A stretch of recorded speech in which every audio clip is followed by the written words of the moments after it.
In the soft golden glow of an Omani dawn, where the mountains kiss the sea and the breeze carries whispers of ancient prayers, there lived a man named Kareem Mansoori.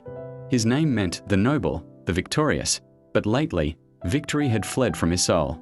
Kareem was a craftsman from Muscat, a maker of fine wooden boats that danced on the Arabian waves. His hands once sang with purpose, shaping dreams from cedar and teak.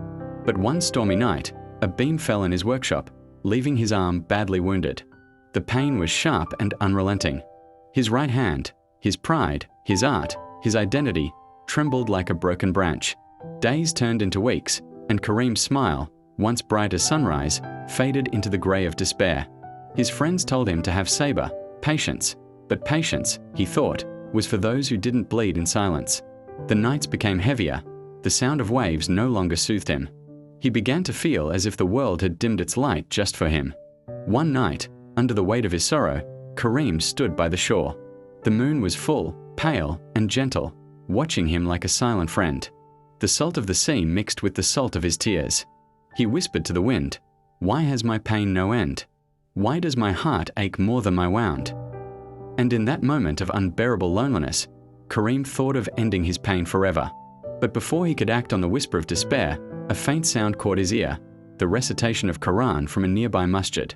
It was an ayah about patience, about how Allah is with those who endure with faith. The voice was trembling but beautiful.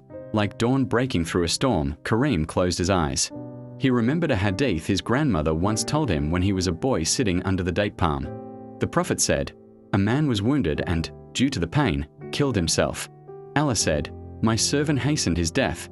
I have forbidden paradise for him.'" Those words struck his heart like thunder and mercy combined. He realized his pain was a test, not a punishment. His wound was not the end of his story. It was the ink with which Allah was writing something deeper. Kareem fell to his knees on the wet sand, tears flowing freely. The stars above seemed to shimmer brighter, as if heaven itself was watching his surrender. From that night, Kareem changed. He began visiting the hospital, comforting others in pain. He carved with his left hand, slowly learning the art again. Every stroke of wood, a prayer, every imperfection, a reminder of grace.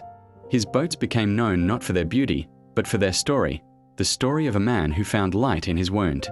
Years later, when children gathered around him, he would smile and say, "Never let your sorrow trick you into believing your life is worthless. Even the deepest wound can become a doorway to paradise, if only you wait, if only you trust." And as the sun dipped into the Arabian Sea, Kareem Mansoori would whisper softly to the wind, "Pain taught me patience, and patience brought me back to Allah."